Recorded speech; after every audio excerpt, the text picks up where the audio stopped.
এখন বাজে সকাল 8টা। তো এখন থেকে ব্লগটা শুরু করছি। আর দেখি আমার চুল অনেক বড় বড় হয়ে গেছে, তাই ভাবছি চুল কাটতে যাবো। তাই আমার জেরেক্স ট্রেনারটাকে নিয়ে গেলাম চুল কাটতে। তো আমি চুল কেটেও চলে আসলাম। কেরম কাটা হয়েছে তোমরা কমেন্ট করে বলবে। তারপরে দেখো স্নান করে চলে আসলাম। আর এখানে মা সকালে আলু সেদ্ধ করেছিলাম, আমি একটা ডিম ভেজেছে, আলু সেদ্ধ ভাত দিয়ে আর ডিম ভাজা দিয়ে সকালের খাবার কমপ্লিট করলাম।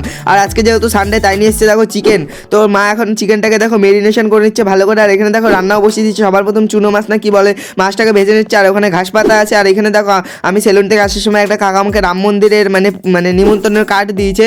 তারপরে দেখো এখানে রান্নাটাও বসিয়ে দিয়েছে, চিকেনটা কষানো। আর এখানে কষানো হয়ে গেলে আমাকে দেখো কষা কষা দিয়ে দিচ্ছে। তো আমি খেয়ে নিলাম। তারপর দেখো এখানে শসা পেঁয়াজ সব কিছু কেটে নিলাম। আর এখানে মা ভাতটা সব কিছু দিয়ে দিচ্ছে। দেখো এখানে মাংস টাংস দিয়ে ভাত দিয়ে দিচ্ছে।